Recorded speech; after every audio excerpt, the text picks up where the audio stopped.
Everyone wants to leave a legacy of positivity in the world around them. Whether you are a CEO of a Fortune 500 company, a nonprofit executive director, or even a soon-to-be entrepreneur, one fact is always true. The easiest and most effective way to catalyze change in the world around you is through commerce and through business. But how do you do it? You've come to the right place.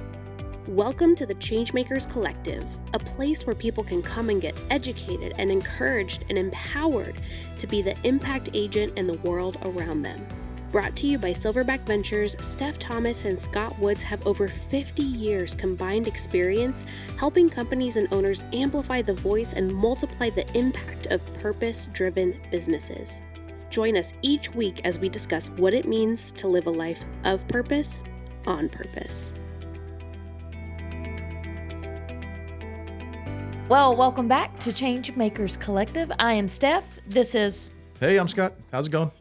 We are super excited that you're here with us. Make sure to like and subscribe us. And today, let's talk about the meeting after the meeting. The meeting after the meeting. There is not much. I just it's more as both a person who has who has been in a leadership position where I really don't want there to be a meeting after the meeting because that means I haven't been clear. But I've also been in a position where I've had the meetings after the meetings and I'm like, dude, what was that guy talking about? I have no idea. Yeah, let's talk about why that is unhealthy. Okay, so... Necessary sometimes, but unhealthy. Right.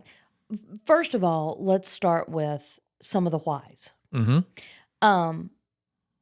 Because I've been a part of a meeting after the meeting. We all have.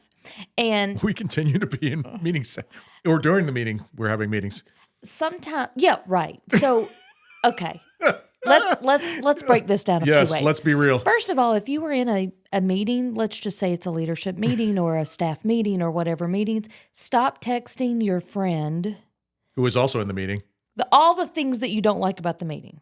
So true statement. When you go into a meeting, have the right mindset. If you are the leader and you are unclear why people are having the meeting after the meeting, one of the things that you want to talk through, think through, or be honest with yourself about is what is the trust level of your team? And why is there a meeting at all? Right. Right. I mean, I know you're a huge proponent of no-fail meetings. No-fail meetings are your best friend. And one of the big components of that is this a meeting that could be an email? So, Scott, you and I were meeting with a client, and someone walked in and said, hey, we have to meet, blah, blah, blah, blah. And I was like, why? And I just went down the no-fail meeting list. Can this be emailed to me? It was very entertaining for me to watch that whole interaction. I'm not going to lie. The other person was more like... Yeah, like, what are you talking about right now? So, do you actually need to meet? Second of all, have you hijacked someone else's meeting? So a meeting after the meeting could be caused because people showed up. They thought that they were talking about one thing. They were mentally and personally and professionally prepared to have a discussion around, and someone else led the meeting and it went a different direction. Mm-hmm. So have an agenda. Talk about what you said you were going to talk about. Which is hard, right? I mean, you're much better at that than I am. Because... Do tell. Well, no, you're very structured in what you're trying to accomplish in that meeting. I used to be much more structured. Like, okay, these are the 5 things we have to get answered, and then we move on. What I have found a couple of times is if you let some airspace in there to let the conversation breathe a little bit, you may actually get to information and or revelation that you wouldn't normally get. Okay, Scott, I think that's a good thing, right? So setting the stage for the meeting. Mm-hmm. If it is a touch point for 30 minutes, you can't have 30 agenda items. True. I mean, but that's true. a real thing, right? Yeah. If it is an all-day meeting, you can't have an all-day meeting and not take breaks. That's true as well. If it is an all-day meeting, you can't be the only one speaking for 8 hours. Yes. And, well, I think that's a big reason why the meeting after the meeting happens. Absolutely. Because people don't have an opportunity. feel like they have an opportunity to say something, or they don't feel the psychological safety in order to say something. And here's the other thing. You were talking about that I'm very structured. When I have a meeting, first of all, I follow a handful of rules. I have asked, do we actually need to have the meeting? Yes, we need to have the meeting. Are the right people in the room to have the meeting? Yes, the right people are in the room. Have I created an atmosphere where everybody can have a voice? Yes, and this is how. So here is some secret sauce, right? Mm-hmm. You can't tell people when they speak up, well, we're not meeting about that. But you can say, hey, I think that's a great agenda topic. Let's put that in a parking lot and let's have a conversation around that next time. So now you didn't just dismiss them. Right. Shut down any kind of innovative conversation. The second thing is sometimes in a meeting, people want to hijack it. Mm-hmm. So the agenda topic may be the new color of the wall. Mm-hmm. New color of a product rollout. There you go. Make it a little bit more. And somehow the conversation turned into the tread on the bottom of the shoe. Mm-hmm. Okay. Again, the conversation may have steered in that direction, but the agenda item was the color of the new product. So as a facilitator of the meeting, you as the leader are the facilitator of the meeting, then you say, hey, I think that's a great conversation to have offline.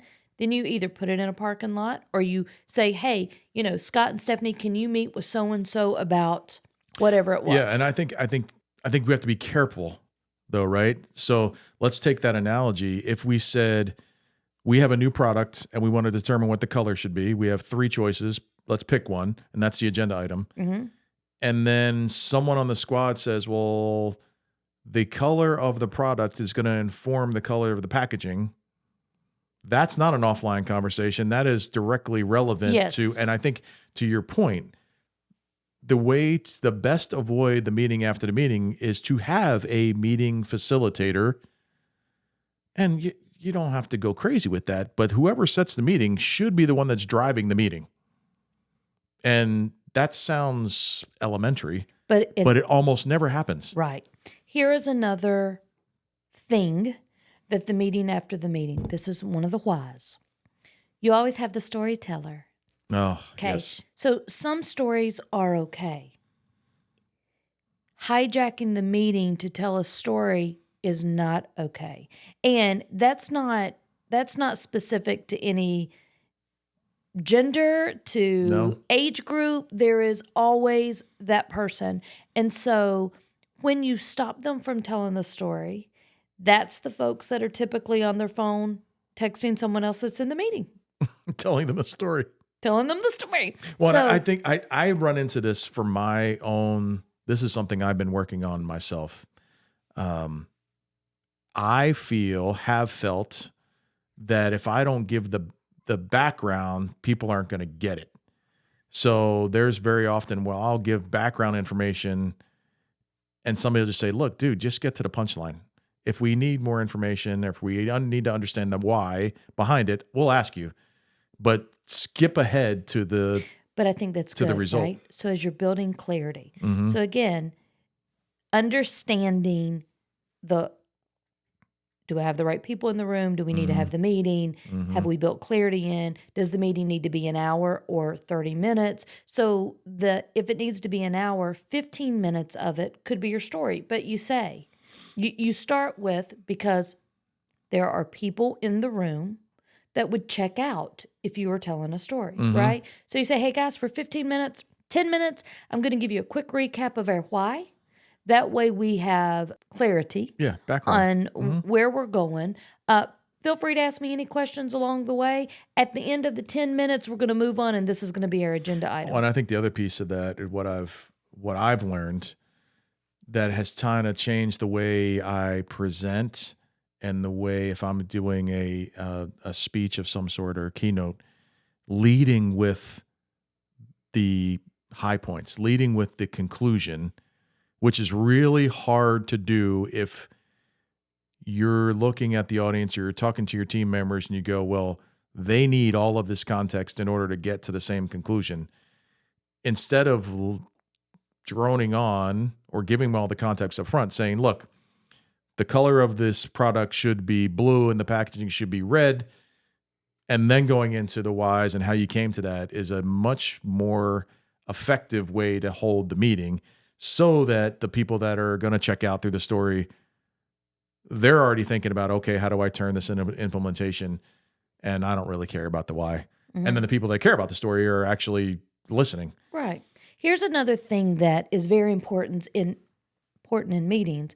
And again, I'm sure our listeners are like, why are we even talking about this? I thought we were talking about the meeting after the meeting.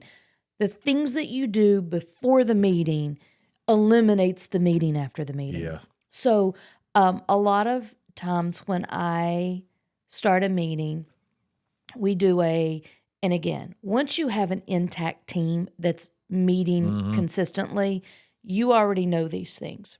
Yeah. But if you are a new team, or this is a new concept, or you're trying to fix the meeting after the meeting, a good way to start is by saying, hey, okay, let's have some meeting rules, right? So, and you as the facilitator don't create the meeting rules, the team. Maybe you as the facilitator throws out the first one. Here's an example of that. Guys, when we're meeting, so let's just say you're in a Zoom environment. Guys, when we're meeting, let's just make sure everybody's camera's on and we're fully focused on this and everybody's meeting. muted until, and raise your hand, do the polite Oh, I do that, things. right? You do that. So why Scott is bringing that up is because we have one meeting that there's a lot of people on, and they are typically pretty healthy, and they all want to chime in and help the other team members out. But man, they're all talking at the same time, and like at some point you're like, whoa, where'd the conversation go? So we as a team created a rule, no fail meetings, that if you are going to talk, then, and we're in the Zoom environment, you use the raise hand icon, and the facilitator will say, okay, Scott, okay, Stephanie, that keeps one train of thought going because these are huge collaborators. So that would be a rule of engagement, know? Or if you're the leader and you're in-house, then you may say, team, while we're meeting, let's all shut our computers down unless there's a reason to have their computers on. Because here's what you don't understand. The me of the meeting group, if I have my computer on, I am listening to you, but I am also checking my email. I am messaging. My phone text messages come to my computer, so I'm responding to text messages. So it is helpful for me not to have my laptop on. Very. So I have sat beside you in meetings, and I'm just like, oh my gosh, you're not paying attention at all.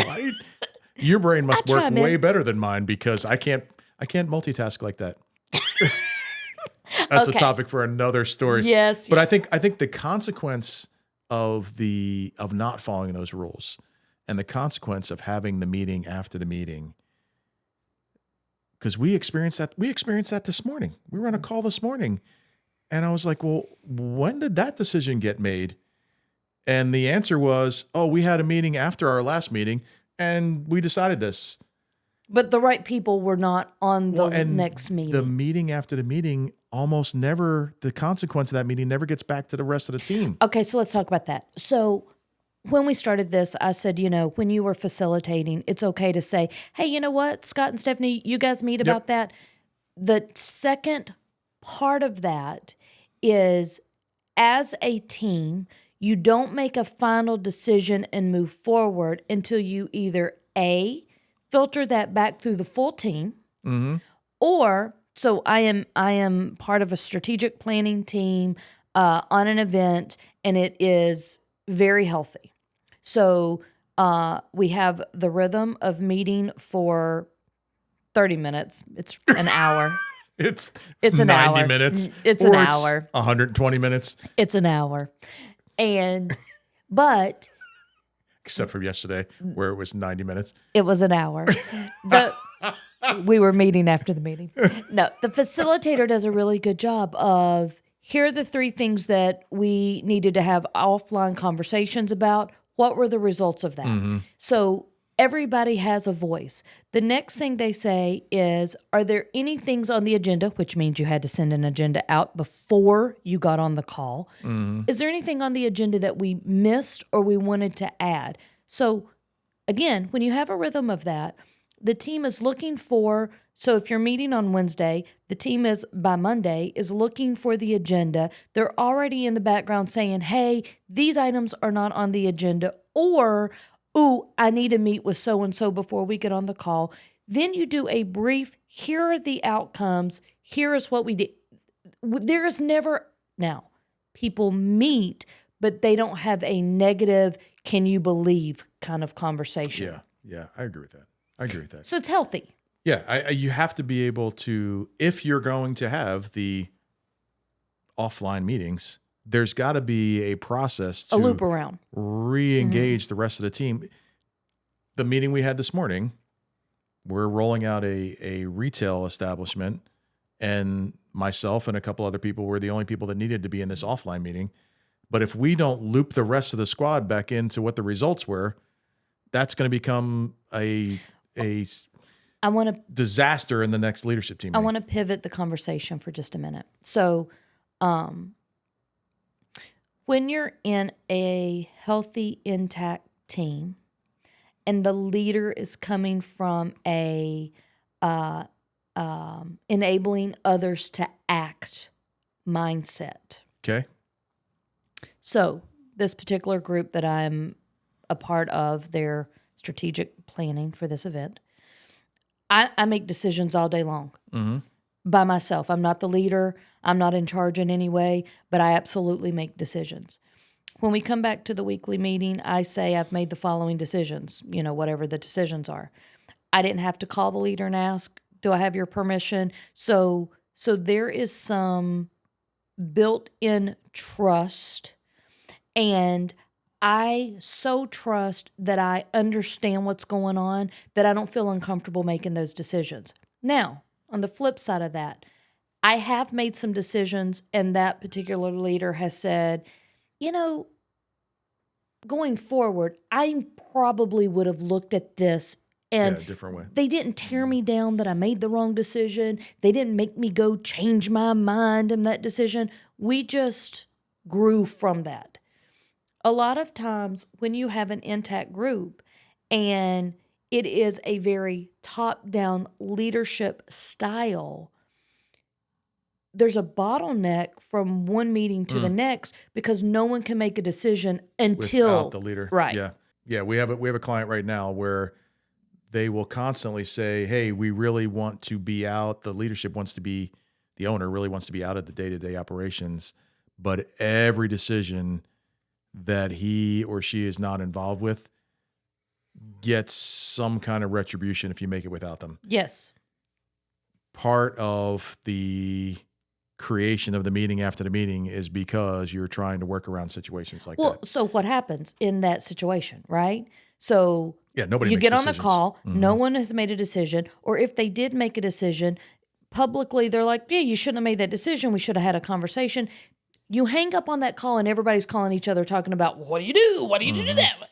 There's the meeting after the meeting. So creating the right culture, creating the right trust bubble, having meetings when you should and don't have them when you shouldn't, creating a cadence within the meeting that gives everybody a voice. All of those things independently and collectively makes a difference if there's a meeting after the meeting. Yeah, it mitigates it. And I think your bubble of trust centers around what we talked about at the onset.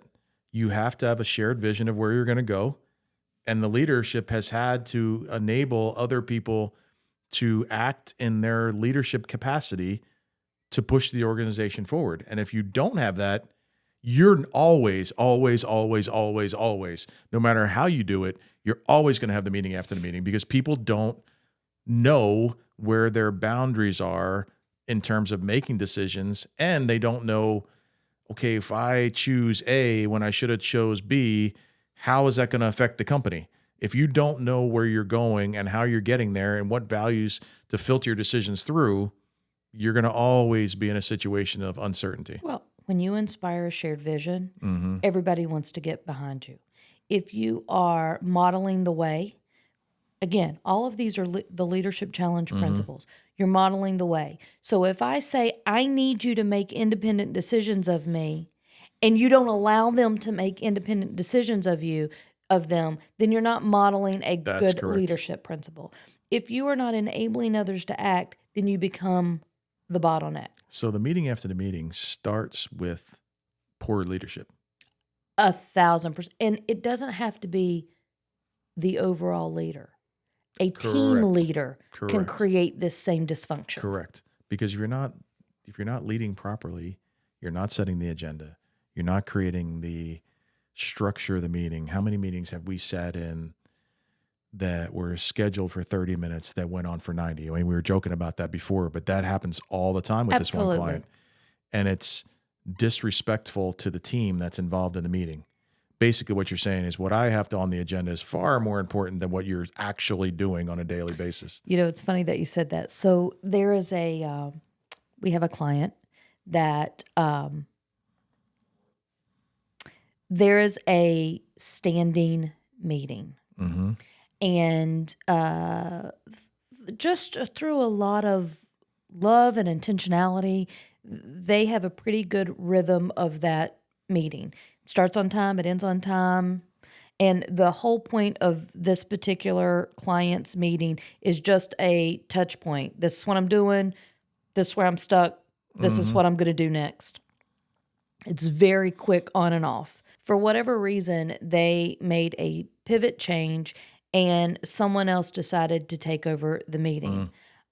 It went from a group of, we'll just say 5 people to 15 people to be on the meeting. Then there was a call to action that now it's not going to be that 5, it's going to be, and not that 15, it's going to be these 6. And then by the end, not only did they not have the standing meeting, but all meetings going forward are canceled. And it was just one disruptive change. So if you that resulted in 6 or 7 meetings going on and off the calendar in a 8-hour period. And you didn't know again, what was going on. That created a meeting after the meeting. And this is why I'm saying that. As soon as they have the meeting, whenever they will, everybody will get on a message or a video call or a handshake in the office to say, why did we meet for that? Or did you know that's what we were going to meet for? Or were you prepared to come to the meeting? So again, how you structure from beginning to thank you for attending our meeting today will depend on the outcome of if you have a meeting after the meeting. And when you have a meeting after the meeting, that is a direct reflection of the health of your environment. Yeah, I was just going to say that. I'm glad you brought that up because as you were talking, I was like, this is where you can really understand how healthy your organization is. And if you are consistently hearing the water cooler chat and the meetings after the meetings happening, you as the leader have to be humble enough to say, okay, where am I not being clear? What can we do to make these meetings more effective so that everybody walks out with a clear direction, a shared vision of where we're going to go, and it has action items that we can move forward? Scott, here's another thing that I would encourage leaders to do. And again, it didn't break overnight, but with meetings, you really can fix that pretty quickly by just adding some clarity. But if you are the leader, don't participate in the meeting after the meeting. So there are times where we are a part of groups and the leader is either the one that starts the meeting after the meeting by systematically having individual conversations that just said, well, how do you think that meeting? Yeah, the walk around meeting. How'd you think that meeting went? Well, when so-and-so said, okay, shame on you as a leader. Don't do that. So back to you saying, okay, you have to be humble enough. You have to be self-aware as well. Because if you are saying, well, everybody is doing this, what is my part in this? How can I stop this? Back to what you were saying. okay, how can I change this? Yeah. But you have to have a willingness to. Yeah. Yeah, I agree with you completely. That's different than if somebody seems off in the meeting as a leader and you're kind of picking up on like something's going on there. It's different than like reaching out to them one-on-one and be like, hey, everything okay? Hey, that's good. Yes. While we were talking previously, we had Kristen from our digital marketing firm, Novice Studios, come back and I say, hold on, what the meeting after the meeting can still be productive if there was someone in the meeting that was not reacting in a way that was congruent with the rest of the squad. Is there something going on? So those kinds of meetings, we're not talking about those kind of meetings. No, I mean, because you want to have that you meeting. want to have as a leader, you want to be able to touch point with somebody if they're not reacting or they're feeling some kind of way in the meeting that is But Scott, I want to talk about that. So let's say Scott shows up typically engaged and collaborative in nature. And we're having a meeting and his body language is standoffish and he did not collaborate. So as a leader, you would want to pull Scott aside and say, hey, I noticed that this was going on in the meeting. Can we talk about that? Yes, after the meeting. After so that the meeting meeting after the meeting is all good. So Scott may say, and this is where I say the leader has to not be a part of the problem, right? So if Scott said, well, I was really offended in the meeting because of XYZ, you have a leader to employee conversation. If Scott said, I think this is a stupid decision, again, you would want Scott to do that one-on-one, not in the middle. So you would give Scott space to have that conversation. But if Scott could have just been having a bad day that day. But if Scott had an important insight to the meeting, you would, Scott, I appreciate your candor. Thank you for coming to us. Then as a group, maybe you need to have a conversation about not how Scott was feeling, but, hey, this was brought to my attention. Scott, can you unpack that for the team? You didn't bring it up during the meeting. I apologize that I didn't create an atmosphere where you felt like you could share, but it's important that we discuss this contrary belief about what this meeting was about. And I think that's where, if we are to summarize how to avoid the meeting after the meeting, have clarity around an agenda, have clear boundaries around what the meeting structure looks like, start on time, end on time, have meeting etiquette, which seems to be elementary but needs to happen, have the emotional and psychological safety and self-awareness enough as the leader or facilitator of that meeting to create an atmosphere where people feel like they can be heard, even if their viewpoint is contrary to what everybody else is thinking, and having follow-ups to say, if you have a offline meeting, having follow-up structure that you can bring that back to the rest of the crew to say, hey, we had this offline meeting. This is the results. I think that's great. So as we wrap up, like us and subscribe to the podcast, share it with your friends, tell everybody that you think we actually know what we're talking about, because we do. And until next time, live a life of purpose on purpose. Thank you for listening to the Changemakers Collective. If you've enjoyed this episode, please help us grow our community by leaving us a review on Apple Podcasts or rating us on Spotify. You can also find our podcast on YouTube, so you can come and leave us a comment over there as well. If you want support growing your business and scaling your vision, visit us at silverbackventures.org or connect with us on LinkedIn. Thanks again, and we'll see you on our next episode.